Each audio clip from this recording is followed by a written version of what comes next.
नमस्कार, जय हिंद, जय भारत।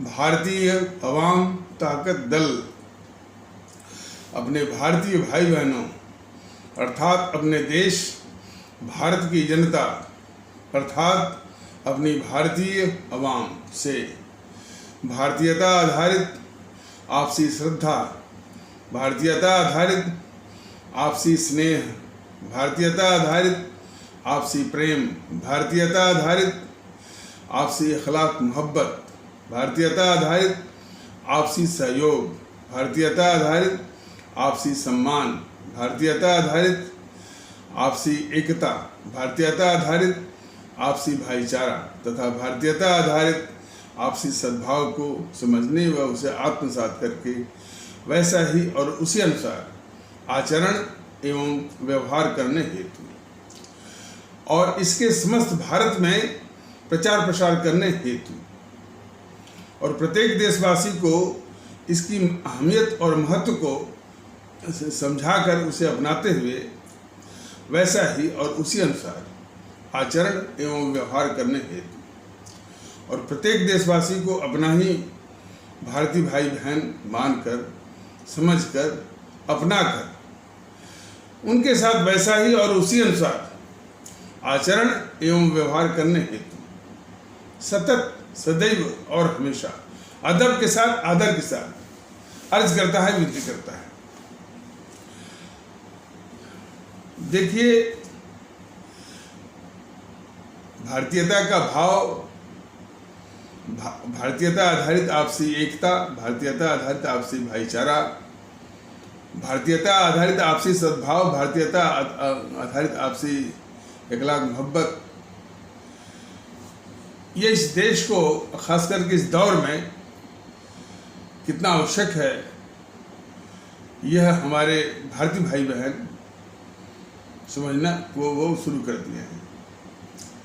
यह एक शुभ वाली बात है। देखिए, हमने साथ मिलकर के आज़ादी की जंग लड़ी। हमारे हिंदू सनातन आस्था वाले भारतीय भाई बहन, हमारे इस्लाम आस्था वाले भारतीय भाई बहन और भी तबकों से जो लोगों ने आज़ादी की जंग के लिए जाने दी और जेल की जो कठोर यातनाएं भी सही।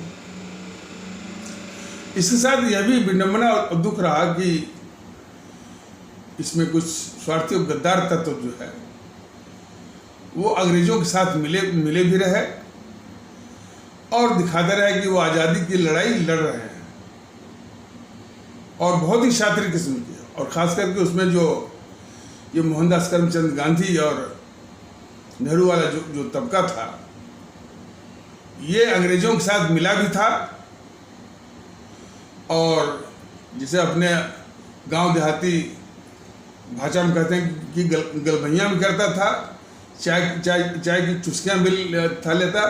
और जेल जाने, मान लीजिए किसी बहाने जेल भी जाना पड़े तो जेल में भी तमाम सुविधाओं से लैस उनको जेल मिलती थी। तो ये एक गद्दारों का एक कुनबा था देश के, लेकिन वो सब इतने शातिर थे कि जब अंग्रेज यहाँ से छोड़ने को मजबूर हुए, आज छोड़ने में, और वो अंग्रेज जो मजबूर हुए वो भी इनकी वजह से नहीं, गांधी की वजह से नहीं, बल्कि वो हमारे जो सुभाष चंद्र बोस थे, उनके आज़ाद हिंद फौज जो इस देश की आज़ादी के लिए 60,000 सैनिकों में से करीब 26,000 या 28,000 सैनिक जो शहीद हुए थे, उनकी कुर्बानी शहादत की प्रेरणा से जो ब्रिटिश की सेना थी और शुरुआती में कौन, रॉयल इंडियन नेवी में बगावत हुई और भी बगावत का माने वो बगावत के धुआं या आग चिंगारी और में वो फैल रही थी। तो अंग्रेज जो है इन्हीं के बल पर, सेना के बल पर, पुलिस के बल पर ही भारत पर वो औपनिवेशिक शासन करते थे। तो इसके बाद उन्होंने मन बना लिया कि छोड़ने में बेहतर है और अब उनको एक सम्मानजनक यानी सेफ वॉकओवर की आवश्यकता थी, जिसको कि इन जो देश के गद्दारों ने जो है जो कि उनको पता लग गया कि ये जाने वाले हैं, तो अंग्रेजों को सिर्फ वॉकओवर भी दिया, सत्ता भी हथियाई। हालांकि सत्ता की छीना झपटी में कई यानी दो दावेदार, क्या मतलब कि कांग्रेस तो चाह रही थी कि सरदार पटेल को, लेकिन ये गद्दार मोहनदास करमचंद गांधी जो है वो सरदार पटेल को दबा दिया। अब इस विषय में कुछ लोग कहते हैं कि ये हमारे सरदार पटेल आयरन मैन की उनकी जो कूटनीति है, जो 562 रियासतों को मिलाने में, वो तो खैर दिखती है, लेकिन उनका आयरन मैन का चरित्र जो है वो कहाँ चला गया, जबकि ये गद्दार मोहनदास करमचंद गांधी जो है इस देश के घोर गद्दार जवाहरलाल नेहरू को प्रधानमंत्री बनाने के लिए सरदार पटेल की बल वो ले लिया, और इसे घोर साजिश के आगे गद्दार मोहनदास करमचंद गांधी की घोर साजिश, कौन सी साजिश, इस देश का दुश्मन और इस देश का घोर गद्दार और अंतर्राष्ट्रीय साम्राज्यवादी ताकतों का बहुत ही खतरनाक भारत विरोधी एजेंट ये जवाहरलाल नेहरू को प्रधानमंत्री ये बनवाया, और जिस जवाहरलाल नेहरू के समर्थन में एक भी कांग्रेसी नहीं था और भारत के लोग भी नहीं थे, तो उस गांधी की साजिश के आगे ये सरदार पटेल का झुक जाना कदाप नहीं दिखाता है कि उनका आयरन मैन का जो चरित्र है वो विंडिकेट होता है।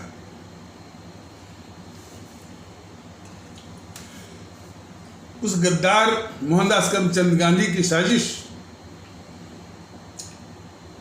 के तहत उस घोर गद्दार जवाहरलाल नेहरू को प्रधानमंत्री बनवाना, जिसके समर्थन में एक भी कांग्रेसी न हो, यह मैंने किसी बड़े भारत के खिलाफ, इस देश के खिलाफ बड़े षड्यंत्र से कम नहीं है। उस षड्यंत्र के आगे, उस मोहनदास करमचंद गांधी के षड्यंत्र के आगे सरदार पटेल का झुक जाना कदाप उनके आयरन मैन के चरित्र को दिखा नहीं सकता। आयरन मैन का चरित्र है तो हमारे परम आदरणीय राष्ट्र महानायक, राष्ट्रभक्त शिरोमणि नेताजी सुभाष चंद्र बोस का था।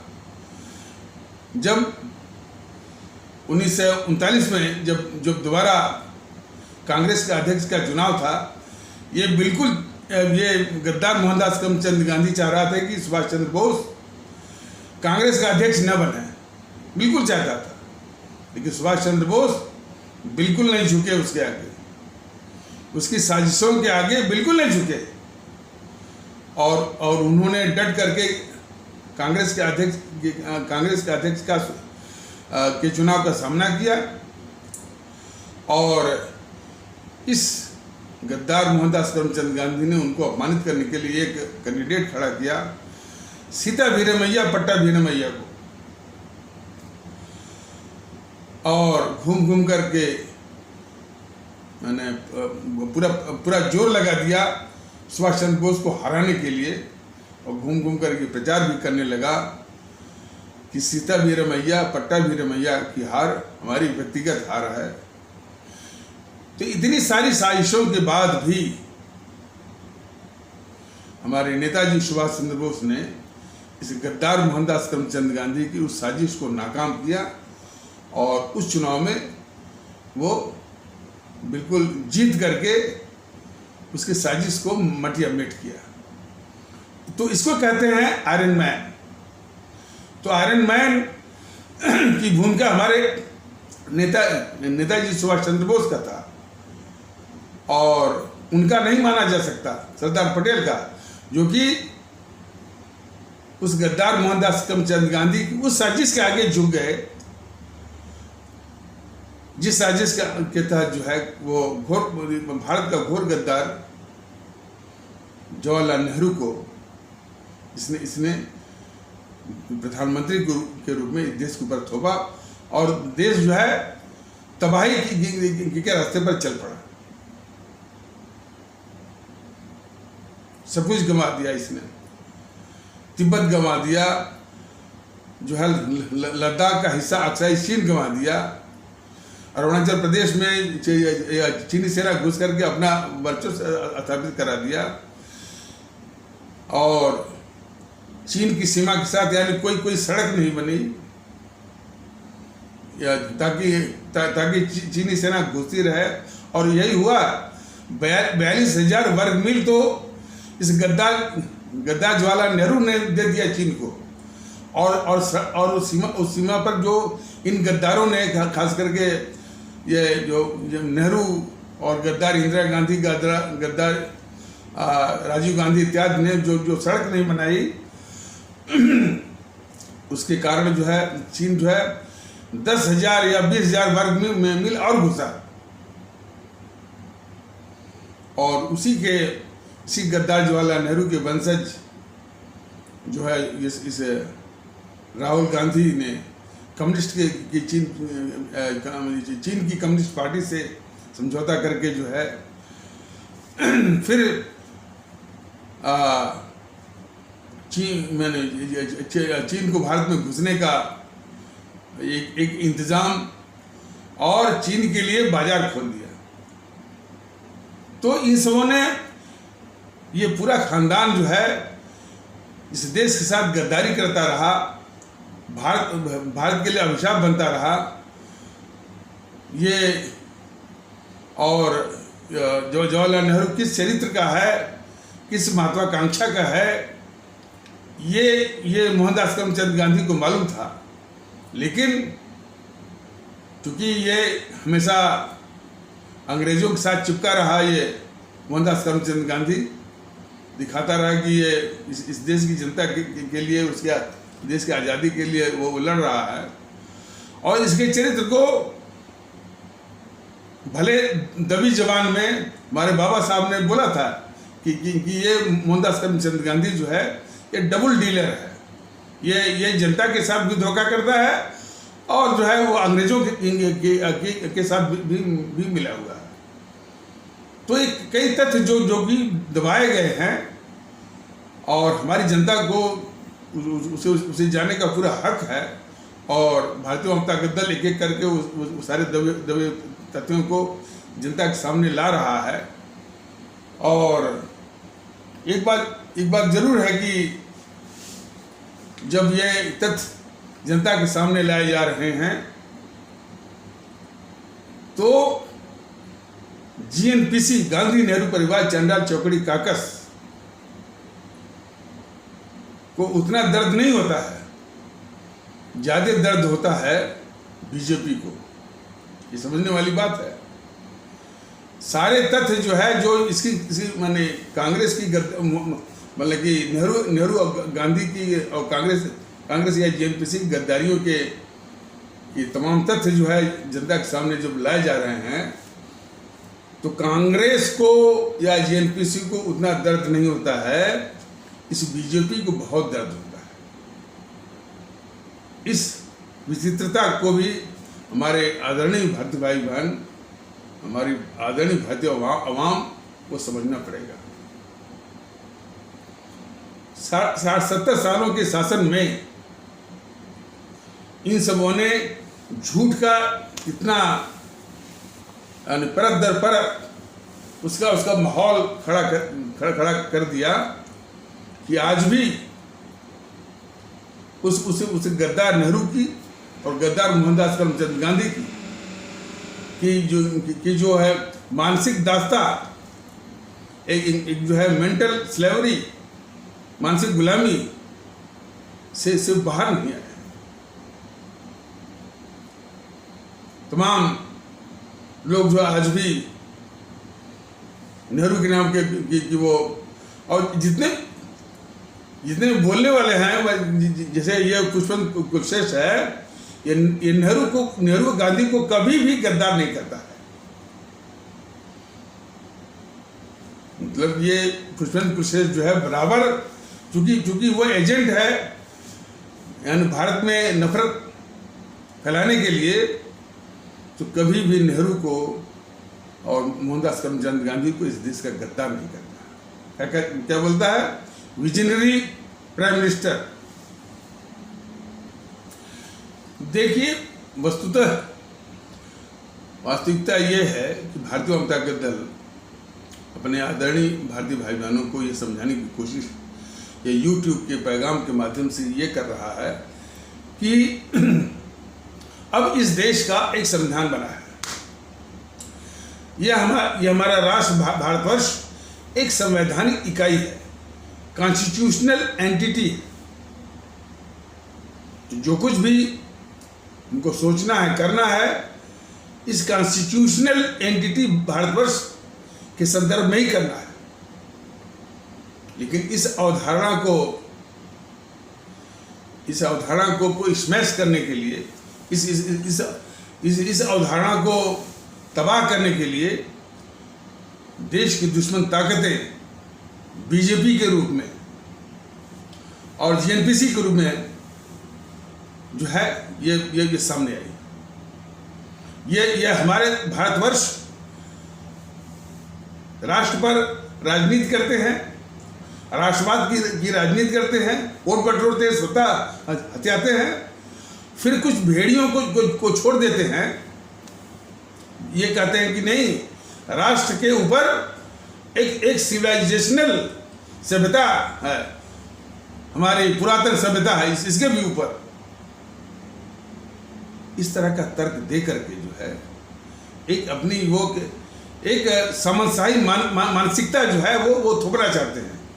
और हमारे संविधान को, जिसको कि संविधान हमारे डॉक्टर राजेंद्र प्रसाद और हमारे बाबा साहब भीमराव अम्बेडकर जैसे राष्ट्रभक्त और महापुरुषों ने अथक परिश्रम करके बनाया है, उस संविधान को नीचा दिखाते हैं हमेशा। आप जो है सुधांशु त्रिवेदी है ना, कोई प्रवक्ता, उसका वक्तव्य जरा सुनिए। वो कोई पूछा कि भाई ये हिंदू राष्ट्र वगैरह की बात क्या है, तो बोला कि हमारा ये सिविलाइजेशनल सिविलाइजेशनल एंटिटी है जो कि इस राष्ट्र से भी अलग और ऊपर है। ये घुमा कर देखिए, भारतीय जनता दल बस इतना ही सुधांशु त्रिवेदी जैसे लोगों को बताना चाहता है। और ये अकेले सुधांशु त्रिवेदी नहीं है, तमाम को बताना चाहता है कि ये सिविलाइजेशनल एंटिटी और क्या कहें, पुरातन और सनातन की एंटिटी बता करके जो है इस राष्ट्र की अहमियत, भारत के संविधान की अहमियत को कम करने की जो साजिश की जा रही है, ऐसे लोग हमारे इस देश के बहुत खतरनाक दुश्मन हैं। इस संबंध में भारतीय जनता दल का ये कहना है, हमारे देश में कई सभ्यताएं आए, बहुत सभ्यताएं आई, सब आकर के वो सेटल हो गई इसी देश में, इसी मिट्टी को अपना वतन माना, इसी में खप गए। सुधांशु त्रिवेदी महोदय सब खप गए, और ये वतन सबका है। यह क्वेश्चन बिल्कुल इररिलेवेंट है, अप्रासंगिक है कि कौन यहाँ का मूल निवासी है, कौन यहाँ का मूल निवासी नहीं है। यह सवाल ही अपने आप में खुराफाती है और इररिलेवेंट है और अप्रासंगिक है। जो भी आया, रह गया, बस गया, इस मुल्क को अपना माना, सब लोग भारतीय हैं। तो खुराफात मत करो। तो ऐसे लोग जो हैं इस राष्ट्र के शत्रु हैं, जो कि भारतीय एकता में आग लगाते हैं। और पता है कि झूठी कहानियों को रच करके झूठी झूठी तर्क को रच करके जो जो जो जो इस भारतवर्ष का असली स्वरूप है उसको बर्बाद करने पर तुले हुए हैं। एक तो खतरा इनसे है, और डाउन द लाइन हमारे जो भारतीय समाज में गांव देहात में, हालांकि भारतीयता की बात जो मैं चलाता हूं तो वो लोग आकर्षित होते हैं, लेकिन उससे ये पता चलता है कि इन सबों ने कभी भी भारतीयता की बात चलाई नहीं कि भाई आपकी असली पहचान आप भारतीय हैं और वैसा आपको व्यवहार करना है। और जो है जब ये लोगों में ये एहसास होगा कि हम सभी भारतीय हैं, तो कहाँ से ये झगड़ा आएगा कि वो हिंदू है मुस्लिम है। हिंदू मुस्लिम होना बिल्कुल गौड़ बात है या बिल्कुल अस्तित्वहीन बात है। असली अस्तित्व है वो भारतीयता का। लेकिन इन सबों ने 60-70 सालों तक जो है कुछ बताया नहीं इसके विषय में, जिस काम को भारतीय ताकत दल आज उठा रहा है। जब गांव देहातों में, हालांकि संसाधन भी एक बहुत बड़ी बाधा है, कांस्टेंट है। ये सब साधन संपन्न है, इनकी मशीनरी है, सत्ता पर भी काबिज है, तो ये झूठी झूठी बातों को बताने में अब तक जो है वो कामयाब भी हैं। लेकिन हमारी आम आवाम, हमारे सभी भारतीय भाई बहन इस बात को समझें कि हमारा ये राष्ट्र भारत के संविधान से चलने के कारण भारत गणराज्य है और भारतीय गणतंत्र है। इसी अवधारणा के तहत जो है हमारा जो वजूद है, हमारी जो पहचान है कि हम भारतीय हैं। इसलिए हिंदू मुस्लिम का होना बिल्कुल गौड़ ही नहीं, बल्कि ये एक देश विरोधी मानसिकता है।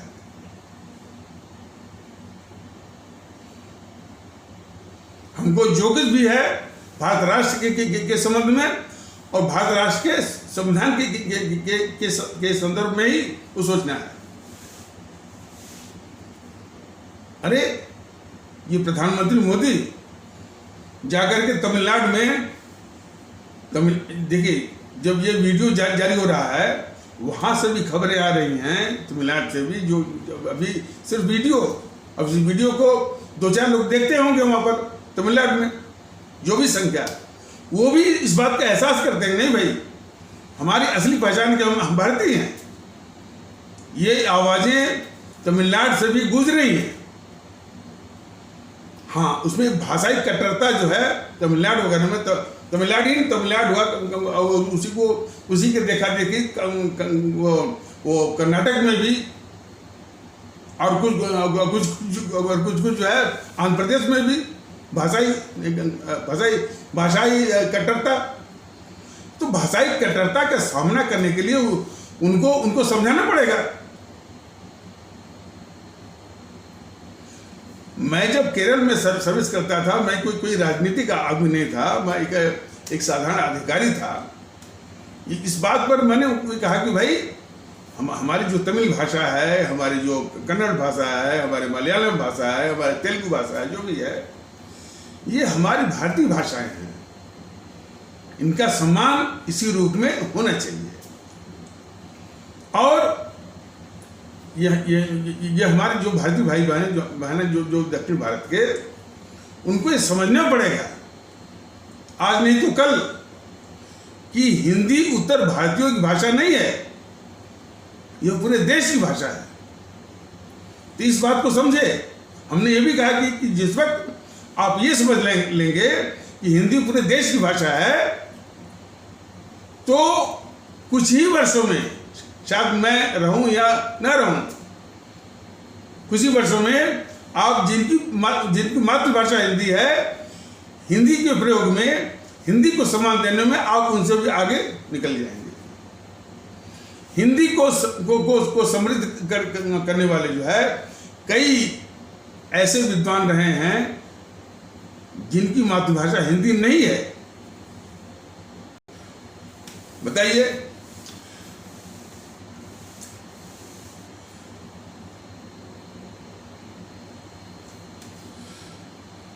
आचार्य विनोबा भावे, जिनकी मातृभाषा मराठी, हिंदी के प्रति उनका उद्गार जरा देखिए बहुत ध्यान से। वो कहते हैं, मैं विश्व की सभी भाषाओं की इज्जत करता हूं, मैं विश्व की सभी भाषाओं की इज्जत करता हूं, हिंदी की इज्जत न हो यह मैं बर्दाश्त नहीं कर सकता। आप सभी बताइए, क्या ऐसा उद्गार हिंदी भाषी क्षेत्रों में, जिनकी मातृभाषा हिंदी है, कभी कभी इस तरह का वो उद्गार किसी ने कहा है? वो गद्दार नेहरू क्या कहता है हिंदी के विषय में? हिंदी एक जानदार भाषा है, ये जितना बढ़ेगी देश को उतना फायदा होगा। इससे बढ़िया डायलॉग यदि अमिताभ बच्चन को भी दे दीजिए, वो बोल देगा। लगाओ नहीं है, लगाओ जो हमारे आचार्य विनोबा भावे ने बताया। तो हिंदी को समृद्ध करने वाले जो है तमाम ऐसे महापुरुष हैं जिनकी मातृभाषा हिंदी नहीं है। यही बात जब मैं दक्षिण भारत या केरल इत्यादि में काम करता था, लोगों को पता है, तो उसी भाव में उनको बताने की आवश्यकता है। और भारतीय जनता दल बता भी रहा है कि भाई हमारा असली वजूद कि हम भारतीय हैं, लेकिन हमारे देश का भौगोलिक विस्तार बहुत ज़्यादा है और कुछ ये प्रकृति का नियम है या उसका आशीर्वाद है कि हर एक 50 या 60 किलोमीटर पर कुछ बोली का, डायलेक्ट का और कुछ खान पान पसंद का, कुछ पोशाक का फर्क पड़ जाता है। तो हमारे तो अलग अलग भौगोलिक यानी अलग अलग भौगोलिक परिस्थितियों में, जियोग्राफिकल सर्कमस्टांसेस में हमारी ये जो भारतीयता है, अलग अलग जियोग्राफिकल सर्कमस्टांसेस में या मुख्तलिफ इन परिस्थितियों में वो प्रकट होती है, अपना रूप बदलती है या मैनिफेस्ट होती है। लेकिन वास्तविकता और मौलिकता जो है भारतीयता की, इस बात को वो भी समझ रहे हैं।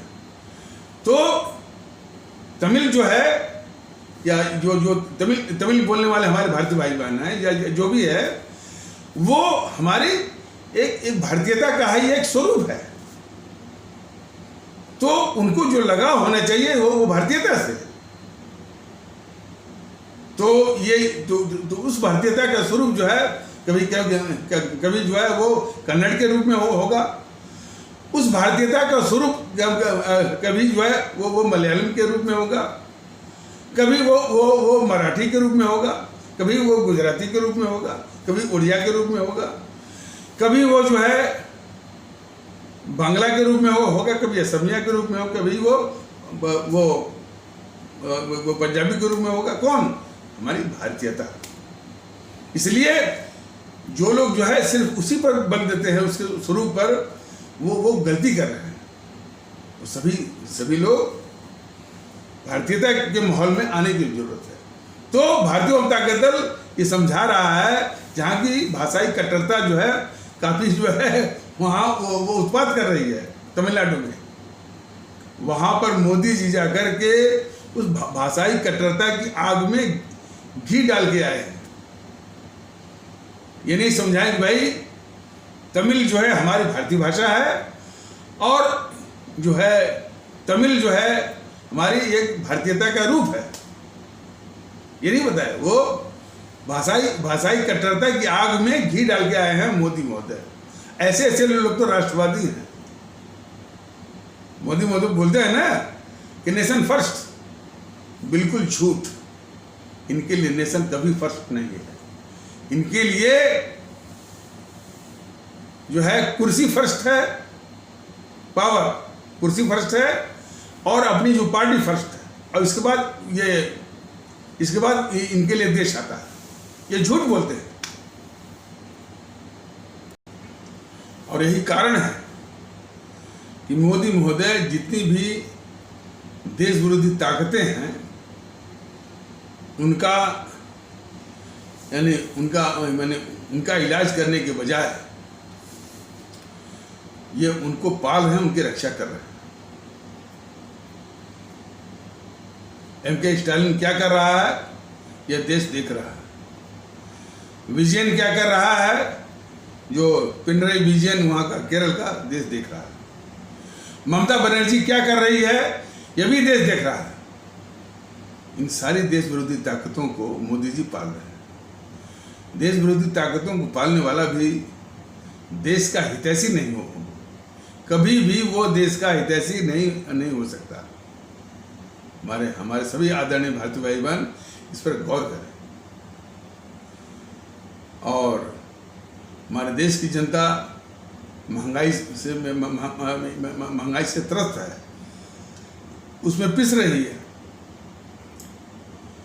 क्या देश में पैसे की कमी है? अरे छोटे मोटे जो अधिकारी हैं IAS टाइप के, उनके यहाँ से 200 करोड़ जो है वो निकल रहा है। और जो बड़े बड़े मगरमच्छ घाघ जो हैं, ये यदि उनके यहाँ किया जाए, हजारों करोड़ लाखों करोड़ जो है वो निकल सकता है। ये मोदी महोदय को मालूम है। ये सिर्फ क्या कर रहे हैं, बस ED को भेज रहे हैं। ये एक धोखा, आईवाश, हुडविंकिंग है। देश के लोगों के साथ हुडविंकिंग है। देश का पैसा इन डकैतों ने, चोरों ने भ्रष्टाचार के जरिए जो है, जिस भी रूप में, चाहे काला धन हो चाहे वैसे भी दबा के रखा हुआ है, यदि वही निकाल दिया जाए, जैसा कि बताया गया है कि ये रिपोर्ट के अनुसार कि 12 से लेकर 13 लाख करोड़ तो विदेशी बैंकों में जमा है काला धन, और उसका दुगना काला धन अपने देश में लोग दबा के बैठे हैं। यानी दो चार का नाम भी हम ले सकते हैं। चिदम्बरम, शरद पवार और दिया काली वाले, जिनकी 32,000 वो बसें चलती हैं, और भी है। इनके पास पैसा ही पैसा है, काला धन सारा निकाल करके कम से कम या उन क्षेत्रों में छूट दे करके महंगाई को जो है बिल्कुल कंट्रोल करके हमारे भारतीय भाई, खासकर हमारे जो मध्यम वर्गीय भारतीय भाई बहन हैं, जो हमारे गरीब भारतीय भाई बहन हैं, उनको राहत दी जा सकती है।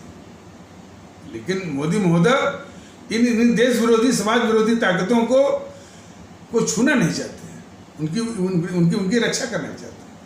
चुनाव के समय जरूर कहेंगे, 2014 के चुनाव में ये जरूर कहेंगे कि कांग्रेस ने ये इस देश को इतना लूटा कि यदि एक भोपाल में यदि एक लिख करके उसके आगे शून्य बढ़ाता जाए तो वो शून्य बढ़ते बढ़ते दिल्ली तक पहुंच जाएगा। कब बोलेंगे? चुनाव के बाद। इसके बाद जब प्रधानमंत्री बन जाएंगे तो उसी कांग्रेस की भी रक्षा करेंगे और कांग्रेस के द्वारा लूट कर जमा किए हुए काले धन की भी रक्षा करेंगे। इस संबंध में कई बार बताया भी गया है, आगे भी बताया जाएगा। और इसमें है कि रामदेव बाबा जब 2012-13 की बात है, 2012-13 के आसपास, जब काले धन की का भी चर्चा थी, और रामदेव बाबा का ये सुझाव बहुत ही उपयोगी था कि कम से कम एक संसद द्वारा एक कानून बन जाए कि भाई जो भी काला धन विदेशों में जमा है, लूट कर इन देश के डकैतों ने जो जमा किया हुआ है, तो वो धन भारत का है, भारत सरकार का है। तो भारत की एजेंसियों को एक जो है एक ताकत मिल जाएगी, एक पावर मिल जाएगी, एक उपकरण मिल जाएगा विदेशों में काला धन के खिलाफ कार्रवाई करने का या उसको वापस लाने का। मोदी महोदय ने ये भी नहीं किया।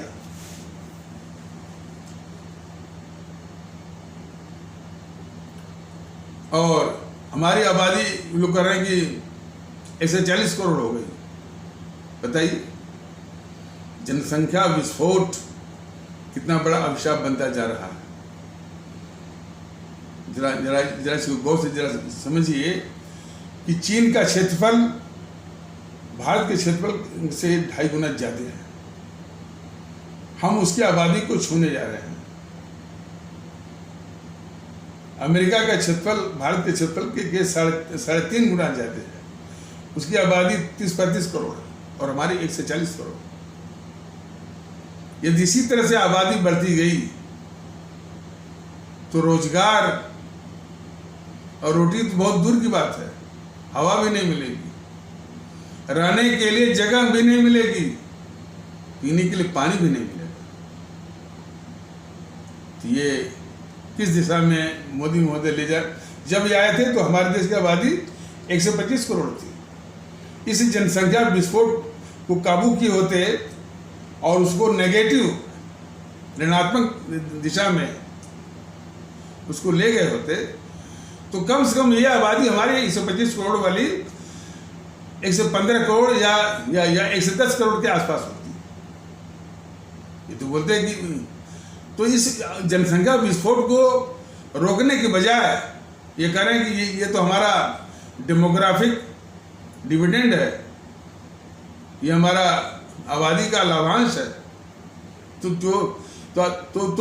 जिस व्यक्ति को आबादी विस्फोट जो है डेमोग्राफिक डिविडेंड दिखे या आबादी लाभांश दिखे, वो इस आबादी विस्फोट को क्या नियंत्रित करेगा? तो इसकी मोदी महोदय की आबादी विस्फोट के विषय में उनकी अवधारणा ही जो है वो प्रदूषित है। क्या करेंगे? हाँ, इतना जरूर है कि साक्षी महाराज जैसे लोगों को छोड़ देंगे जो कि इस तरह का नफरत फैलाएंगे। 10 बीबी 40 बच्चे, बस इतना ही कर सकते हैं वो।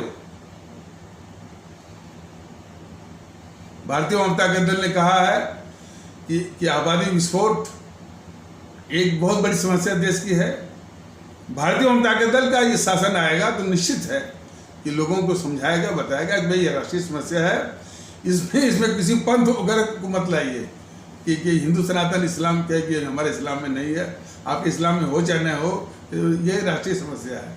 ठीक है, तो सबका सहयोग जरूरी है और इसको सख्ती से लागू करना पड़ेगा।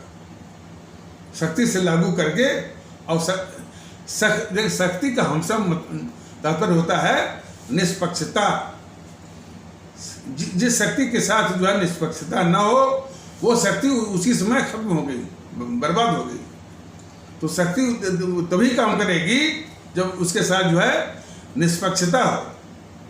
तो निष्पक्षता और शक्ति के साथ इसको लागू करके, जैसा कि कुछ नमूने भी मैंने बताया था कि खास करके ये आबादी का जो विस्फोट होता है वो हमारे गरीब तबकों से ज्यादा होता है। ये सबसे बड़ी विडंबना है कि जिन गरीब हमारे भारतीय भाई बहन को एक बच्चे पालने की उनकी क्षमता नहीं होती है, उनके यहाँ 3-3, 4-4, 5-5, 6-6 बच्चे रहते हैं और वो क्या करते हैं और उनकी क्या दशा होती है। तो वो हो चाहे कोई भी हो, एक से अधिक यदि बच्चे हैं तो बीपीएल की जो सुविधा है, बिलो पॉवर्टी लाइन या गरीबी रेखा के नीचे की जो सुविधाएं जो भी उनको मिलती हैं सरकार की ओर से, वो सिर्फ एक बच्चे को मिलेगी। बाकी बच्चे जो कि उन्होंने नादानी करके नासमझी करके उन मेहमानों को बुला लिया है, दुर्भाग्य है कि उनको नहीं मिलेगी। और एक बच्चे से अधिक जिसने भी पैदा किया है उस जोड़े का माने वोटिंग राइट यानी वोट देने का राइट वो समाप्त हो जाएगा। वोट देने का अधिकार उसका समाप्त हो जाएगा। उसका वोटिंग राइट तब जाकर के वापस होगा जबकि जितने बच्चे हैं वो शादी कर लें, तब इनका वोटिंग राइट चालू होगा। लेकिन वो जो है जितने बच्चे हैं जिन्होंने शादी किया है उनका भी वोटिंग राइट तभी आएगा कि जब वो शादी करेंगे, उनका भी और उनके माता पिता का भी। लेकिन जो ही एक बच्चा उनका हुआ, कोई बच्चा हुआ, उन सबके वोटिंग राइट खत्म हो जाए। तो एक बच्चा ही आगे बढ़ेगा, बाकी और भी सुविधाएं रहेंगी, लेकिन वोटिंग राइट आपका वो समाप्त हो जाएगा। इसको फिर से आप समझिए।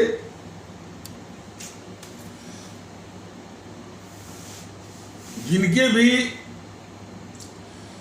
अब ऐसा नहीं कि जो बूढ़े हो गए हैं उनका वोटिंग राइट, ये बात हो रही है जो फर्टाइल जोन में आते हैं, यानी मान लीजिए 20 से 25 से या 35 या 40 भी कह सकते हैं। तो जिनके भी एक बच्चे से अधिक बने, ये मेरी अवधारणा है, इसको और सुधार भी हो सकता है कि कैसे आबादी विस्फोट को रोक करके उसको ऋणात्मक दिशा में हम ला सकते हैं। तो जब तक कुछ मानसिक दबाव नहीं होता है तब तक भारत के लोग जो है वो पालन नहीं करते हैं। तो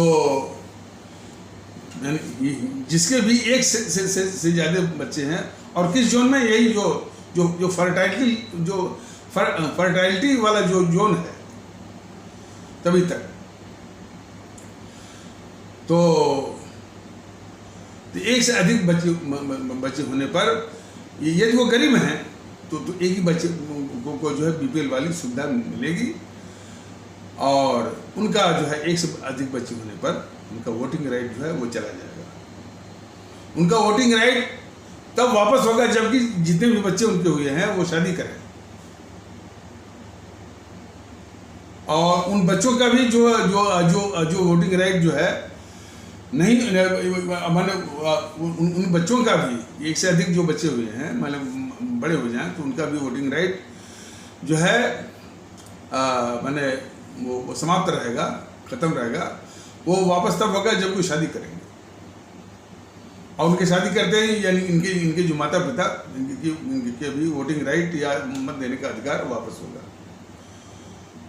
और इन्होंने यदि एक भी बच्चा पैदा किया तो उसका भी वोटिंग राइट चला जाएगा, और जो माता पिता का भी चला जाएगा। तो इतने के बीच में सिर्फ एक ही बच्चा आगे बढ़ेगा।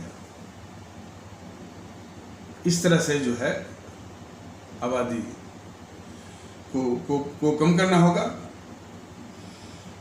और ये आबादी विस्फोट जो है बहुत बड़ी हमारे आने वाली जो पीढ़ियां हैं, संतानों के लिए बहुत बड़ा अभिशाप है, बहुत बड़ा अभिशाप है, और ये सभी का कर्तव्य है।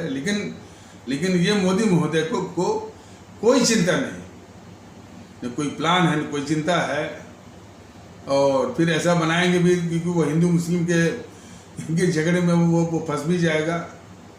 जो जिस तरह का माहौल इन्होंने बनवाया है तो उसी में फंस जाएगा। और उसी प्रकार आरक्षण को समूल, आरक्षण की विभिषिका जो है पूरे देश को तबाह कर रही है। इसको समूल समाप्त करके जो जरूरतमंद हैं या जो साधनहीन है, आर्थिक साधनहीन है, उनको साधन दे करके, माने परिश्रम करके, अध्ययन करके योग्य बनने की प्रेरणा उनको दे करके उनको योग्य बनाया जाए, और उनको 20% 25% पर उनकी प्रतिभा को कुंठित न किया जाए। तो वहाँ से भी तमाम वो प्रतिभाशाली निकलेंगे। और ये बात उनको भी जो आरक्षण पर जो काफ़ी अपना मन बिठाए हुए हैं, उनसे मन लगाए हुए हैं, उनको भी सोचना पड़ेगा कि वो योग्य बन करके ही जो है हमारे समाज में, हमारे भारतीय समाज में इज्जत पा सकते हैं। तो उनको इज्जत बख्शने के लिए बहुत जरूरी है कि वो जितनी उनकी प्रतिभा अंदर की है उसको निखारा जाए, न कि उसको 20 आरक्षण के नाम पर 20 या 25% पर उसको कुंठित किया जाए। अरे सबसे बड़ा प्रमाण तो हमारे बाबा साहब अम्बेडकर जी हैं ना। वो आरक्षण के माध्यम से इतनी बड़ी शख्सियत नहीं बने, उन्होंने अध्ययन किया। तो हमारे वो जो भारतीय भाई बहन हैं जिनके पास साधन नहीं है, उनको साधन भी दिया जाए और साथ में जो प्रेरणा, एक मनोवैज्ञानिक प्रेरणा और दबाव भी रहे कि भाई आप मेहनत करिए, आप में योग्यता है, प्रतिभा है, आप कोटे वाले मत बनिए, आप भी अम्बेडकर वो बन सकते हैं। तो यदि वो प्रतिभाशाली रहेंगे तो ये जो बाबू बन जाते हैं, बड़े बाबू IAS IPS बड़े बाबू हैं लोग, तो बड़े बाबू बनने के बजाय वो अच्छे से अच्छे वैज्ञानिक बनेंगे, साइंटिस्ट बनेंगे, अच्छे से अच्छे डॉक्टर बनेंगे, अच्छे से अच्छे जो है वो एंटरप्रेन्योर, यानी जो है यानी जो व्यापारिक जो नेता होते हैं, एंटरप्रेन्योर,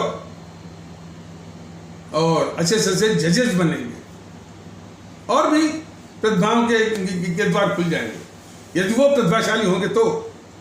नहीं तो सिर्फ आरक्षण के माध्यम से क्या हो रहा है, सिर्फ बाबू बन रहे हैं सब, IAS वाले बाबू।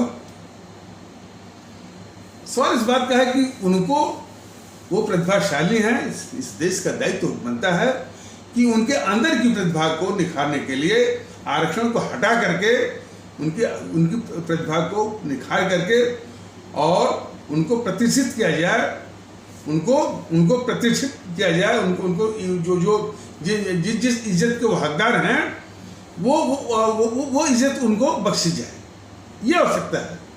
आरक्षण बिल्कुल विभीषिका है। आरक्षण के जरिए हमारे देश में भेद विभेद तो चलता ही है। आरक्षण की मार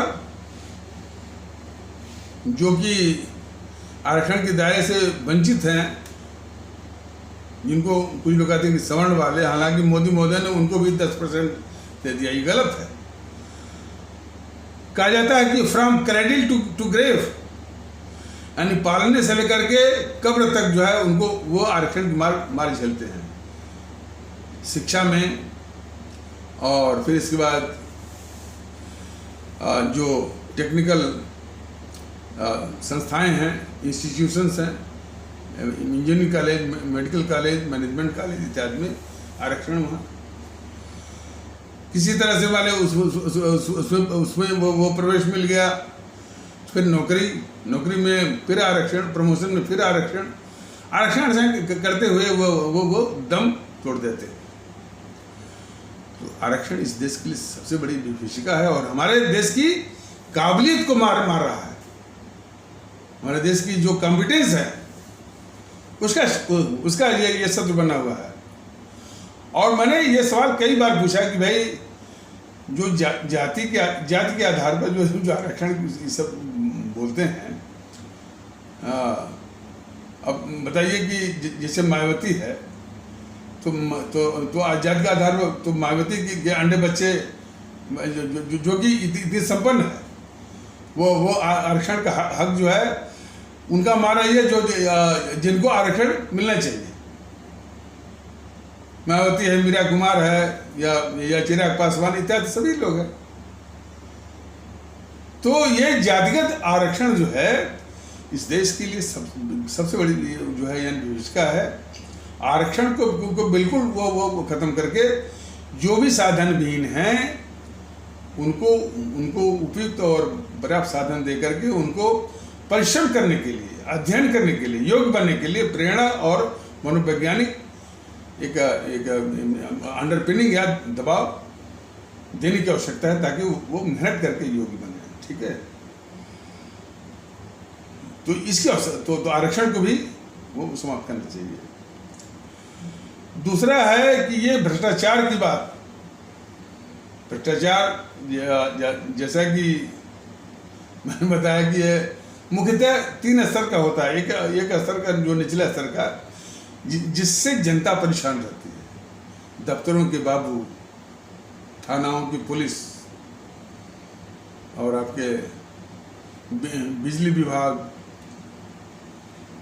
और ब्लॉक है, यहाँ जो भी है, और भी दफ्तरों की बाबू के भ्रष्टाचार से, और तहसील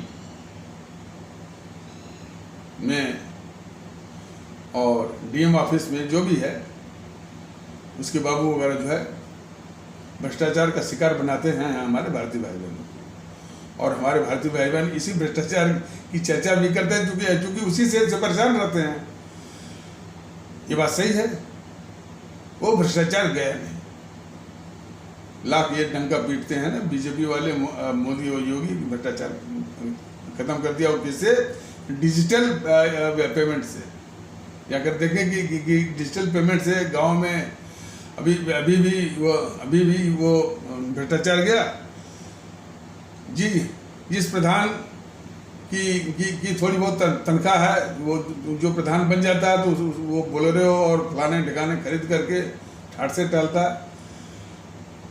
पंचायत चुनाव के जरिए इतना व्यापक भ्रष्टाचार फैला हुआ है कि ये क्या तर्क इसने दिया राजीव गांधी ने, यानी पंचायती राज लाने के लिए, कि जब हम 100 रुपया भेजते हैं तो 10 रुपया ही पहुँचता है, इसलिए अब जो है अब सीधे जो पंचायती संस्थाओं को भेजेंगे। अरे भाई, जब भ्रष्टाचार की नियत हो तो चाहे आप इस रास्ते से भेजिए या आप इस रास्ते से भेजिए, वो भ्रष्टाचार की भेंट चढ़ जाएगा। बल्कि पंचायती राज आने पर भ्रष्टाचार और भी बेहाई का रूप धारण करके और भी वो विकराल रूप धारण कर लिया है। तो एक तो ये है भ्रष्टाचार का ये स्वरूप देखने को मिलता है अपने गांव देहातों में जो भी है। एक दूसरा भ्रष्टाचार है जो कि हमारे भारतीय भाई बहनों को तंग तो नहीं करता है, लेकिन वो देश के संसाधन को खा रहा है।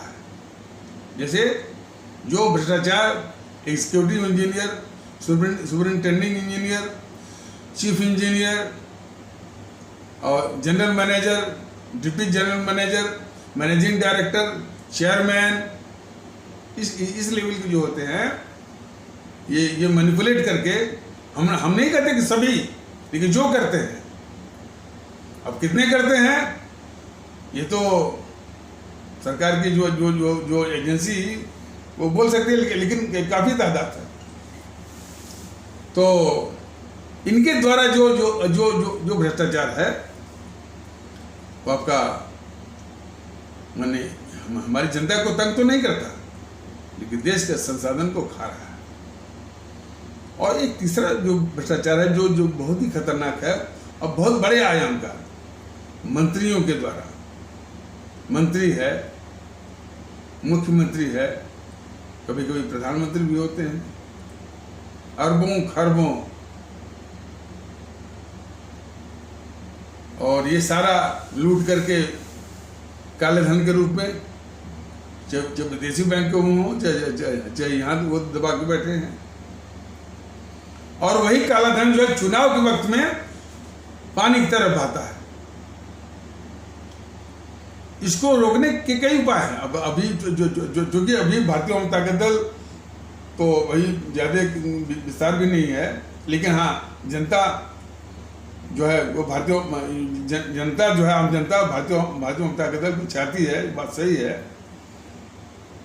तो सरकार यदि इसकी हुकूमत आती है तो ये जो भ्रष्टाचार की जड़ें और भ्रष्टाचार की जो आदत, दोनों चीज़ है। लोग बोलते हैं ना कि कुछ ऐसा तर्क देते हैं कि भाई ये भ्रष्टाचार जा नहीं सकता। जो भ्रष्टाचार को जारी रखने के पक्ष में रहते हैं वो घुमा करके इस तरह का तर्क देते हैं कि साहब भ्रष्टाचार जा नहीं सकता या लोगों के खून में समा गया है। भ्रष्टाचार के विषय में वही चिल्लाता, वही बोलता है जिसको मौका नहीं मिलता है। उनके कहना मतलब कि सभी भ्रष्ट हैं। ऐसे लोगों को भारतीय जनता दल बताना चाहता है कि ये भ्रष्टाचार चाहे खून में समा गया हो, चाहे जैसे भी हो, उसको समाप्त, यदि जनता का आशीर्वाद मिलता है और सत्ता का उपकरण उसके हाथ में आता है तो उसको जड़ से समाप्त करेगा और आदत भी बदलेगा। हाँ, वक्त जरूर लगेगा, वक्त लगेगा इसमें। तो पहला जो स्टेप उसके लिए हो सकता है। और भ्रष्टाचार ऐसा नहीं कि कोई जाकर कोई रिपोर्ट करे तब, भ्रष्टाचार को पकड़ना पड़ेगा। ये सब तक देते हैं कि कैसे पकड़ेंगे, फाइलों पर तो जो है इन मंत्रियों के दस्तखत भी नहीं होते हैं और सारा नोटिंग फोटिंग तो जो ये बाबू लोग माने IAS वाले बनाते हैं। अरे उसको छोड़िए ना,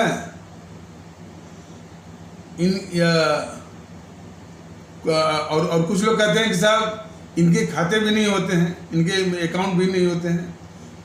सब पता है कि ये यदि जैसे अखिलेश यादव हैं, मान लीजिए इनके काले धन की बात की जाए तो ठीक है, इनका कोई खाता माता नहीं होगा, लेकिन कितने ऐसे संस्थान हैं जैसे आजमगढ़ में जो बताते हैं लोग, जो वेदांत हॉस्पिटल है उनमें इन्हीं का पैसा लगा हुआ है।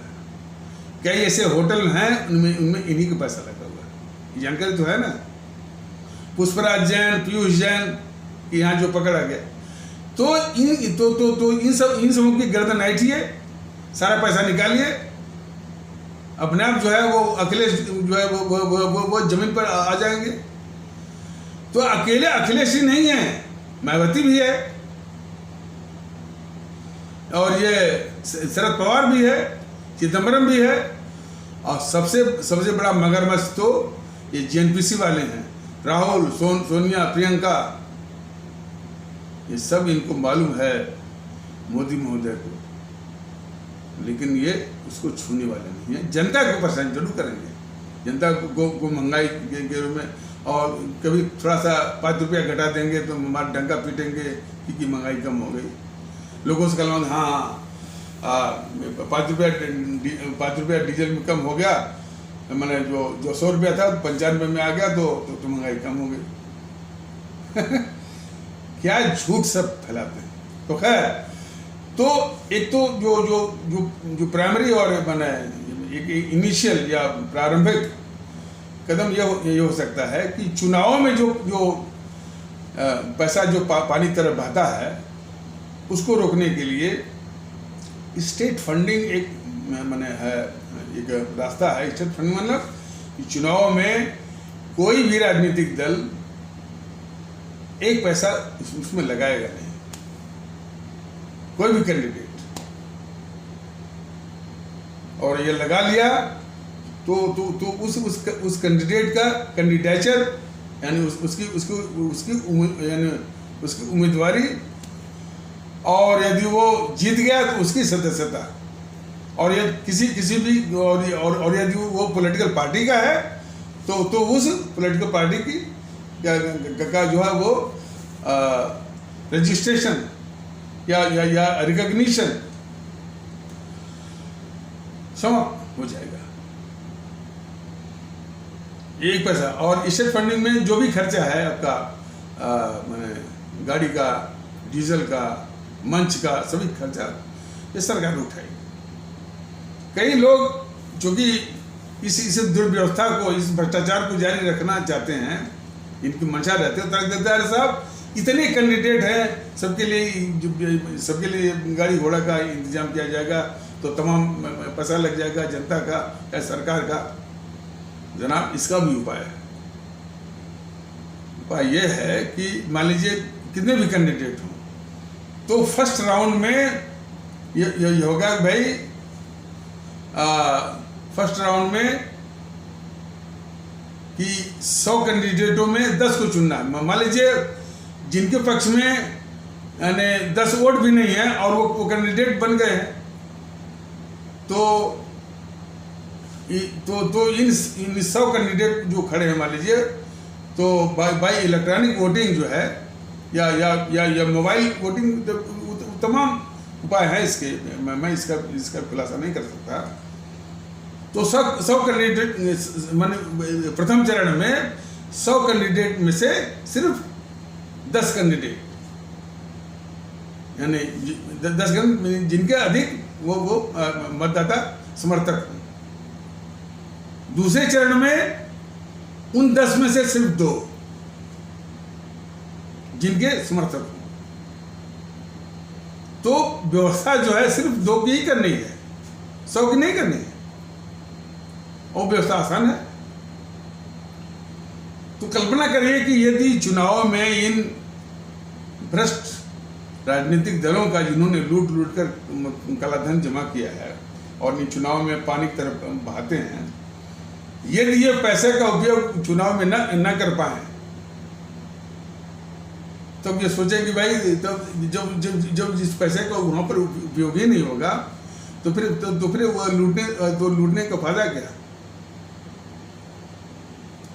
तो स्टेट फंडिंग एक कारगर उपाय हो सकती है राजनीतिक भ्रष्टाचार को रोकने का, लेकिन इतने से ही राजनीतिक भ्रष्टाचार नहीं वो रुक जाएगा, हर एक को पकड़ना पड़ेगा और बहुत व्यापक रूप से, कई वर्ष लगेंगे, लेकिन हाँ, भ्रष्टाचार रुक जा सकता है और किसी को नहीं बख्शना है, किसी को भी नहीं बख्शना है। शरद पवार लूट करके हजारों करोड़ रखा हुआ है और ऊपर से तमगा लिए हुए है मराठा गौरव का। तो भ्रष्टाचार की जो आदत है वो भी जाएगी, लेकिन वो 1-2 वर्षों में नहीं जाएगी, कम से कम 20-25 साल लगेंगे, आदत वो चली जाएगी। तो स्वस्थ तरीके से रहना, स्वस्थ तरीके से नौकरी करना, स्वस्थ तरीके से सेवा करना, स्वस्थ तरीके से यानी ये पार्टी चलाना, शासन करना, ये सब कुछ संभव है और उसी में आनंद आएगा। ये चुनाव में जो भाग लेते हैं, टिकट के लिए जो लाइन लगाते हैं, वो कोई जनता की सेवा के लिए नहीं, इस राजनीति को मानते कि ये भारत का सबसे कमाऊ धंधा है, सबसे कमाऊ धंधा। मान लीजिए उनके 10-20 लाख या 10-20 करोड़ खर्च भी हो गए, कोई गम नहीं, यदि हो जाएंगे तो जितना उनका खर्चा हुआ है उसका 10 गुना वो निकाल लेंगे। तो राजनीति को जो है वो जो इन सबों ने इनको कुछ अपवाद होंगे, कुछ अपवादों की बात छोड़ दीजिए। तो राजनीति में जो है वो इस देश की जनता की सेवा के लिए तो है ही नहीं, सिर्फ एक बहुत बड़ा धंधा है। और जिस भी मैंने गतिविधि में, पेशे में धंधेबाजी घुस जाए तो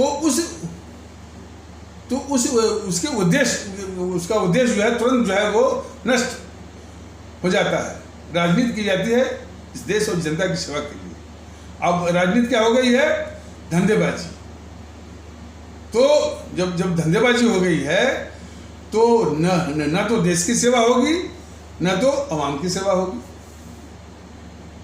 तो ये सारे तथ्य जो है हमारे आदरणीय भारतीय भाई बहन जरा समझें इस बात को, और ये पाखंडियों से भी सावधान रहने की जरूरत है। जो कहते हैं कि सबका साथ सबका विश्वास, ये बिल्कुल झूठा है।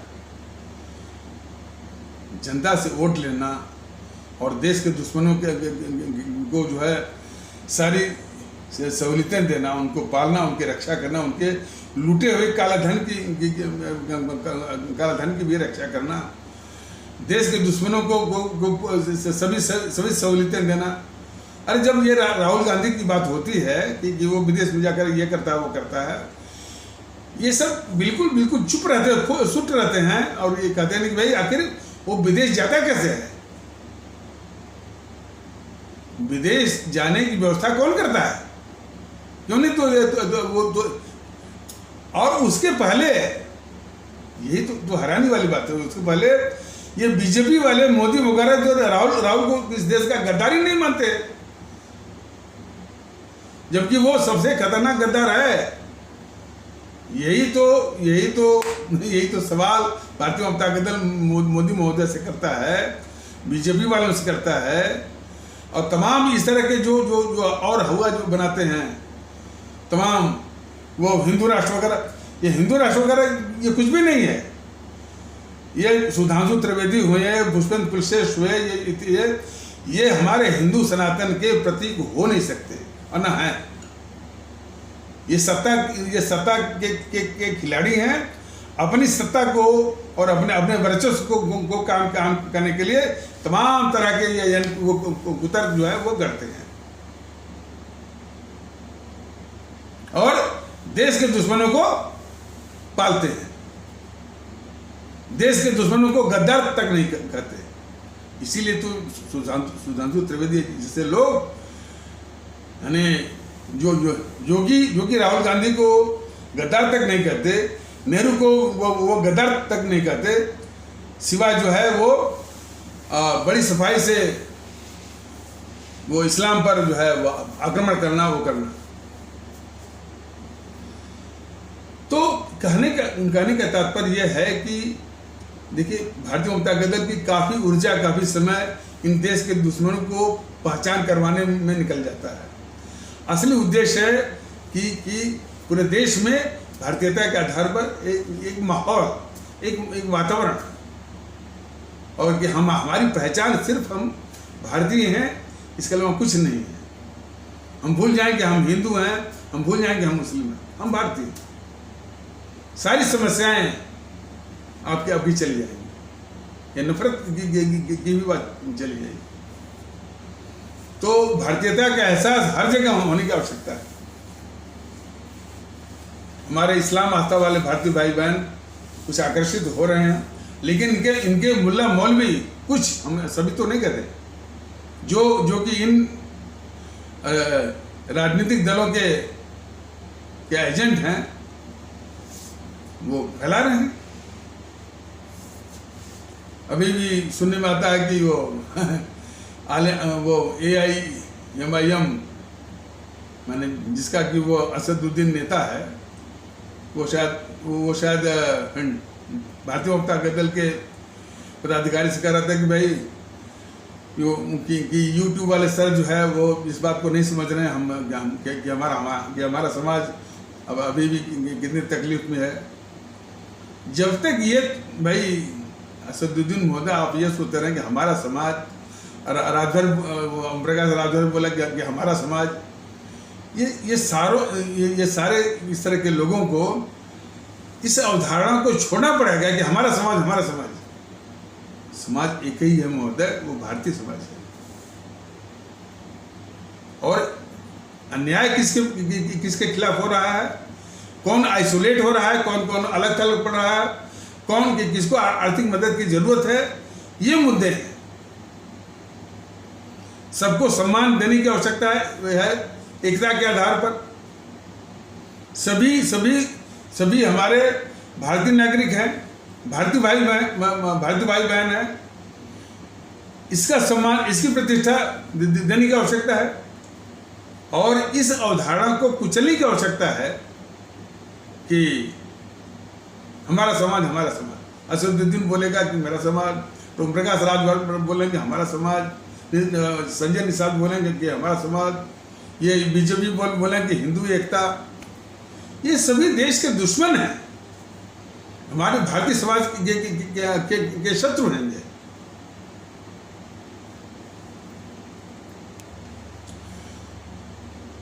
कोई क्या करके मस्जिद में वो शिवलिंग ढूंढ रहा है, ऐसे तत्वों को रोका जाना चाहिए। विष्णु जैन, हरिशंकर जैन जैसे तत्वों को, उनकी गतिविधियों को, हरिशंकर जैन और विष्णु जैन की गतिविधियों को बिल्कुल कुचला जाना चाहिए। देश में सिर्फ नफरत फैलाने वाले। और दूसरी चीज है कि हमारे इस्लाम आस्था वाले भारतीय भाई बहनों, चले हमारा हिंदू सनातन आस्था वाले भारतीय भाई बहनों, इस मुल्क की खातिर, इस देश की खातिर पांथिक मामलों पर भड़के नहीं। क्या है कि कोई कह दिया नुपुर शर्मा की गर्दन काट लो, 1 करोड़ इनाम है, ये आदतें वो उस पर नहीं पड़ेगी। और जो कहता है उसकी भी गतिविधियों को कुचलना पड़ेगा, सीधी बात। गर्दन काट लो फला, ये कोई इस्लामिक स्टेट नहीं है भाई। और नुपुर शर्मा को कोई अकेले थोड़ी है, दिनात तो ये बोल रहा है ये पुष्पेंद्र कुलश्रेष्ठ जो है, क्यों नहीं वो कार्रवाई करते? मोदी महोदय या उनकी सरकार जो है पुष्पेंद्र कुलश्रेष्ठ के खिलाफ कार्रवाई क्यों नहीं करती? तो और इस तरह का बयान, अरे देशभक्ति ये कहती है, हमारे जो चंद्रशेखर आज़ाद थे, हमारे भगत सिंह थे, हमारे अशफाकुल्ला जी थे इत्यादि, उनका जज्बा है कि अरे भाई इस देश के लिए मंदिर मस्जिद क्या है, हजारों मंदिर, हजारों मस्जिद, हजारों गिरजाघर, हमारे हजारों जो है गुरुद्वारा कुर्बान है। ये यानी ये जज्बा होना चाहिए, ये न कि मंदिर के नाम पर, मस्जिद के नाम पर, गुरुद्वारे के नाम पर, गिरजाघर के नाम पर देश में देश को कमजोर करना। अहमियत इस देश की है, इस मुल्क भारतवर्ष की है, न कि मंदिर और मस्जिद की। आस्था के केंद्र है और आपसी सहमत के आधार पर ही जो है इनका संचालन होना चाहिए। और सबसे बढ़िया तो यह है कि जितने भी मस्जिद हैं, जितने भी मंदिर हैं, जितने भी मदरसे हैं, जितने भी शिशु मंदिर हैं, जितने भी गुरुकुल हैं इत्यादि हैं, या कॉन्वेंट स्कूल हैं, या और क्रिश्चियन मिशनरी की भी और है, सभी जो है सरकारी नियंत्रण में लिए जाने चाहिए। सरकारी जो है उसके नियंत्रण या उसके सुपरविजन में, जिसका कि एनुअल वो अपना एडिटेड यानी ऑडिटेड अकाउंट जो है वो पेश कर रहे। ऐसा जो है इस तरह की व्यवस्था जो है जो सिंगापुर वगैरह देश में है, तब जाकर के ये बीमारी जाएगी। मंदिर मस्जिद को लेकर हमारे जो भारतीय माहौल, जो भारतीय एकता का माहौल, उसको तबाह करने का जो चल रहा है, ऐसे तत्वों की गतिविधियों को झेलने की आवश्यकता है। भारतीय ताकत दल का मुख्य मुद्दा है कि भाई देश में भारतीयता आधारित एकता हो, सभी लोग अब अपने को भारतीय समझें, जो है वो अपने को कि हम बंगाली हैं, हम तमिल हैं, इसी दलदल से बाहर आकर के अपने को भारतीय समझें। बंगाली होना, तमिल होना वो जो है वो सेकेंडरी चीज है, गौड़ है। असली आपकी पहचाने का भारतीय है। बंगाली होना, तमिल होना, कन्नड़ और मलयालम होना वो भारतीयता का स्वरूप है, लेकिन मौलिकता किसकी है? भारतीयता की। तो और ये गांव-गांव तक, जन तक इस वीडियो को पहुंचाइए, लोग समझें इस बात को। और भारतीयता का माहौल है, भारतीय एकता का माहौल है। वरना तो ये जितनी ताकतें हैं इस मुल्क को और जो हमारे मुल्क की जो भारतीय समाज का जो ताना बाना है उसको तबाह करने पर तुले हुए हैं। जिसकी वार्निंग और जिसकी चेतावनी हमारे वो भगत सिंह ने दी है कि ये काले अंग्रेज है। तो काले अंग्रेज से मुक्ति का ये दूसरी आज़ादी की जंग है। तो और भी बहुत कुछ कहना आगे की वीडियो में कहा जाएगा। तो इन्हें आवश्यक शब्दों के साथ इस आवश्यक पर चर्चा को यहीं पर विराम दिया जाता है। तब तक के लिए नमस्कार, जय हिंद, जय भारत।